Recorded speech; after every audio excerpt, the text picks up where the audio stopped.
The end of Parshas Behar-Bechukosai tells us about the Arachin. If a person wants to donate his value of himself or somebody else to the Beis HaMikdash, then a person is able to do that. And there is a specific value based on age and gender.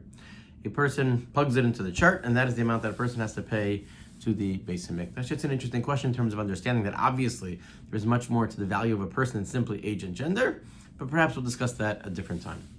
There is a fascinating comment, though, of the Medrash that is what we call a Medrash Pliya. It is a wonder. It is so difficult to understand what is the Medrash trying to teach us. The Medrash says as follows. It's referring to Moshe Rabbeinu. And it describes Vayhi Vayomim Hahem, it was in those days, Vayigdal Moshe, back at the beginning of Sefer Shemos, and Moshe is growing up. Vayetzei Elachav, and he goes out to his brothers, Vayar B'Sivlosam, to see the difficulties that they are enduring. Mara, what did he see? Ram Masva Yishal Isha, he says that the men had to do women's work, and women had to do men's work, and everybody was suffering.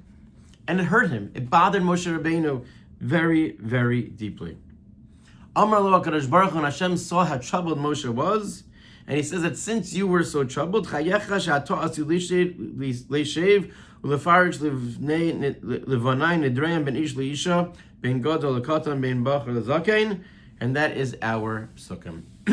Medrash says that in the merit of what Moshe did when Moshe saw the pain and it bothered him of what was happening to the men and to the women and to the children, that he's going to merit teaching the parsha of Arachin. The parsha which distinguishes in the value in terms of these nedarim between the man and the woman and the child and the adult, that is all in the zuchos of Moshe Rabbeinu for having been so sensitive to Klal Yisrael. What's the connection between the two? Why specifically Arachin? Why specifically these values going to the Beis HaMikdash? Why is that the reward that Moshe got for his sensitivity in seeing what happened to Klal Yisrael? So in Sefer Darash Mordechai, he suggests as follows. He says there's a very interesting halacha in the specific laws of Arachin. It's an entire Masechta in Shas.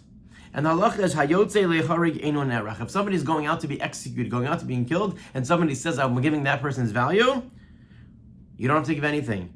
Mishum she'ein lo chiyus. He has no life. He has nothing left to him. However, over here, where is the parsha of Arachin written? It's written after all of the terrible rebuke, the tochacha, of all the terrible things that could happen to Bnei Yisrael if Bnei Yisrael are not listening to the ways of Hashem. That is where the parsha of Arachin comes. And maybe somebody could have said that the Jew, after being told what's going to happen and then the terrible things that could happen if we veer from HaKadosh Baruch Hu, after experiencing the tochacha, maybe the Jew is going to be in the category of ein lo chiyus. We have no energy anymore. We have nothing to stand for. We have no life remaining, and therefore our erech, our value, has decreased. Our value has gone down. But the Torah specifically places the Arachin afterwards to say that even after Klal Yisrael go through tremendous hardships and whatever the tochacha has in store for us, still the Jew has value. And the Jew is not in that category of hayotze lehoreg, of somebody who has no life, who's going out to be killed. What does that have to do with Moshe Rabbeinu?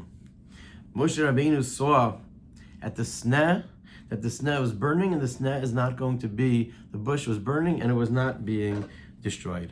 And it was at that moment that Hashem showed him the difficulties of Klal Yisrael, that the nature of Klal Yisrael is a people who even when things are burning, they are not going to be consumed. And it was that lesson, it was that mindset that really defined the life of Moshe Rabbeinu. Moshe Rabbeinu was able to go out Vayar B'Sivlosam and be able to see the difficulties of Klal Yisrael, but within everything that he saw, he knew that they were not going to be broken. He knew that there was hope for the future. And it was because Moshe had that perspective of realizing that yes, we can be pushed down, but even when we push down, we get back up. It was because of that mentality that Hashem said, you're going to be the one who's able to teach about the Arachin. That the Arachin which come after the Tochacha B'Chukosai are going to be that which Klal Yisrael can still stand up for, and you are the leader who understood that. You are the one who's going to give them chizuk, and you're the one who's going to strengthen Klal Yisrael, that even after they've been through difficult times, their erech, their chiyus is still there. They still have that value. They still have that deep connection that they will always have to HaKadosh Baruch Hu.